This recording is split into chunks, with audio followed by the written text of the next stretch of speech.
Halo teman-teman, selamat datang di video kali ini. Kita akan ngobrol santai tapi serius tentang satu topik penting dalam ilmu ekonomi tenaga kerja, yaitu labor mobility atau mobilitas tenaga kerja.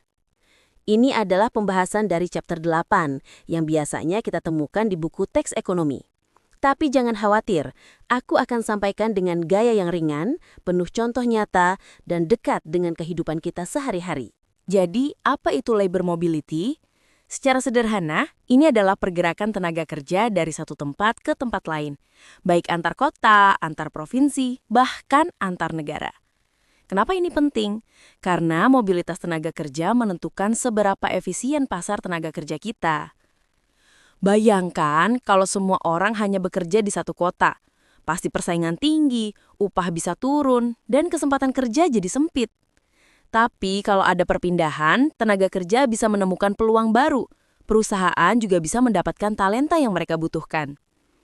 Nah, tujuan kita di bab ini adalah memahami bentuk-bentuk mobilitas itu, apa faktor yang mendorongnya, serta dampaknya terhadap ekonomi dan masyarakat.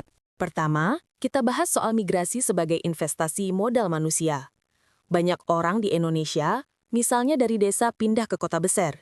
Itu bukan sekadar pindah lokasi. Mereka menghitung biaya seperti ongkos hidup lebih tinggi dan manfaat peluang kerja, gaji lebih besar, atau pendidikan anak yang lebih baik. Sama halnya di Amerika Serikat, migrasi antar wilayah sangat umum. Orang pindah ke tempat yang ekonominya tumbuh cepat. Faktor pendorongnya bisa gaji tinggi, sementara faktor penahannya bisa keluarga, kenyamanan, atau biaya pindah yang mahal. Selain individu, keputusan migrasi juga terjadi dalam keluarga. Misalnya, ada pasangan suami istri di mana salah satunya mendapat pekerjaan di kota lain. Kadang, satu pihak harus mengorbankan karirnya untuk ikut pindah. Inilah yang disebut tide movers dan tide stayers.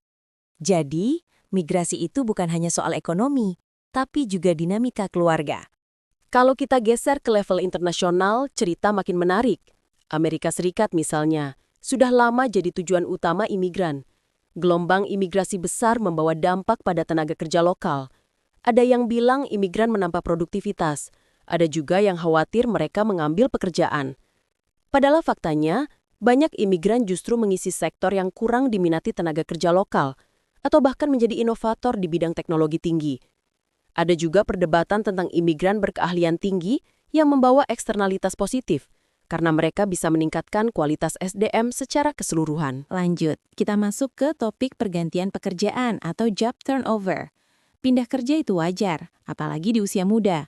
Data menunjukkan bahwa pekerja muda cenderung lebih sering pindah kerja karena masih mencari kecocokan. Konsep ini disebut job matching. Kalau cocok, mereka bertahan lama. Kalau tidak, mereka cari lagi.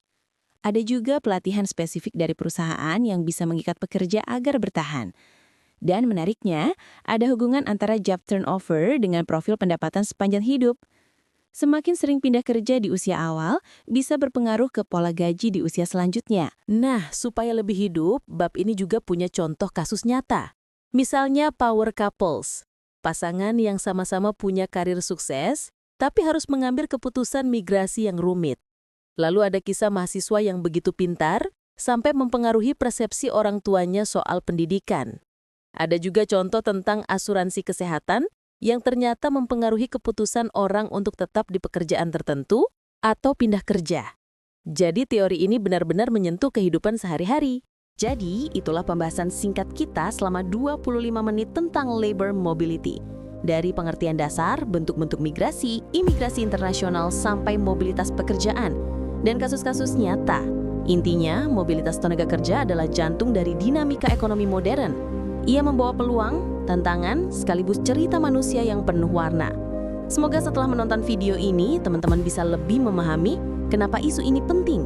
Tidak hanya di level global, tapi juga dalam kehidupan kita di Indonesia. Terima kasih sudah menyimak, sampai jumpa di video berikutnya. Video ini kami buat untuk memenuhi nilai tugas mata kuliah analisis pasar tenaga kerja yang diampu oleh 1. Profesor Dr. Samsul Hadi MPD MED, 2. Dr. Nunung Nurjana MKes. Tugas ini disusun oleh Novia Ira Maulana, mahasiswi S3 Pendidikan Kejuruan tahun 2025. Demikian, terima kasih.